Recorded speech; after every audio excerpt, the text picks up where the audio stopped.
Want to know why? Ask how. Howard the Humongous. How do we deal with truth in the era of Donald Trump? Initially, Donald Trump, when he first appeared on the scene, started telling lies at a rate so fast that he overwhelmed my mental processing machinery. It was more lies in a single hour than I could fact check in a single week. Today, that process has appeared in an equally flummoxing form in the fact that in the last couple of days, Donald Trump has said something that's outrageously false and something that is partially true and so true that it is worth following up on. The falsehood came with Donald Trump talked about a caravan of 1,200 immigrants who are on their way from Central America to the United States through Mexico. And Donald Trump said that on this caravan, people are being raped at levels that nobody has ever seen before. Now, my eyes boggled. I had just done a report on this for Coast to Coast, and the very opposite was the case. The caravan had been assembled to protect these 1,200 people against the criminals in Mexico who prey on individual immigrants. And when PBS delivered the news of what Donald Trump had said, it didn't even bother to fact check him. It didn't question whether what he said was true or false, which was stunning. It turns out that BuzzFeed has a reporter with this caravan, and the reporter says it is absolutely, totally, and completely false. Now, meanwhile, Donald Trump is using this totally irresponsible idea, this totally non-factual idea, this totally made-up idea, to support what he said when he first came down the escalators at Trump Tower and announced his candidacy by telling us that Mexico is sending rapists and murderers to the United States. It turns out that the best way to cut the American homicide rate to half of what it is today is to take every native-born American, like you and me, deport us all, and populate the entire United States of America with immigrants, with Latino immigrants, Mexican immigrants, for example. Why?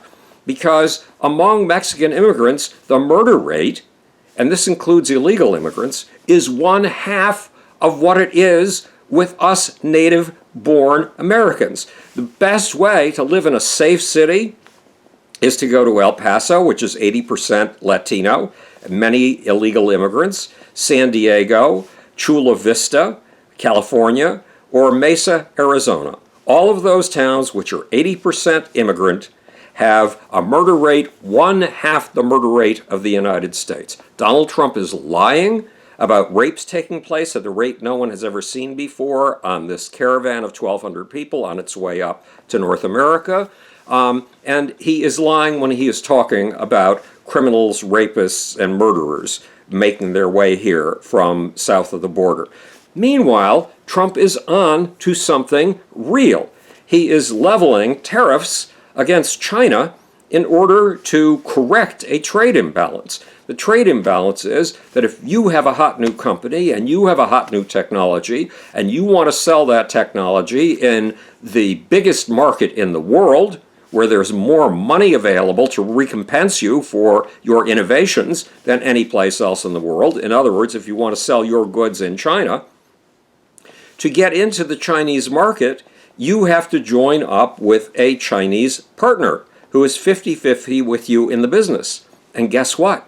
You have to turn over all of your technology, no matter how secret, no matter how proprietary, to your partner. And what does your partner do? Your partner goes into business using your technology, using additional research and development, and using the Chinese ability to undercut you dramatically in manufacturing price, and your partner puts you out of business. That is the standard Chinese way of doing things. It is the only way of doing things that the government of China approves of. For example, there was a company in Massachusetts that made a microchip that was vital to wind power.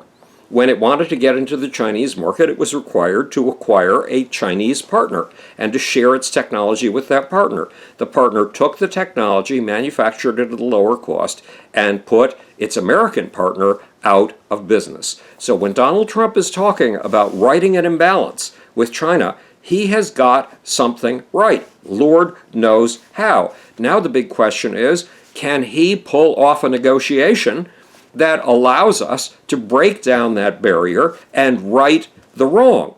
He is so clumsy, and his systems, his techniques of intimidation are so primitive that so far, in over a year and the presidency, to the best of my knowledge, the greatest deal maker on the face of planet Earth, the man who wrote the ROL, the man who had the art of the deal ghosted for him by an author who says that the author wrote the book, not Donald Trump. Nonetheless, there hasn't been a single astonishing deal from the great deal maker who told us that we will have so many good deals that you will grow tired of them. There will be so many wonderful deals in a day that you will become blasé about them. So far as I've seen, there have been no great deals, and negotiating with the Chinese, who can outlast Donald Trump's first term in office of 4 years. If he gets a second term in office, the Chinese can outlast his second term in office. The Chinese do things on 32 to 36-year plans when necessary. The Chinese can outlast us and certainly outlast Donald Trump, and that is what they've declared that they will do. So it will take a lot of smarts and a lot of comprehension of truth for us to best the Chinese. But has Donald Trump got something essentially right about the Chinese? You bet. Has he got something profoundly wrong about Latino immigrants in ways that are devilish, hideous, evil?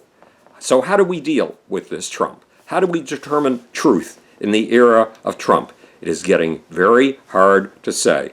This is Howard the Humongous speaking to you from the future. It's your job and my job to make right down to determining truth and staying loyal to it. Or, want to know why? Ask how. And now for the infamous, sleazy, slimy little off button, I think I've got it.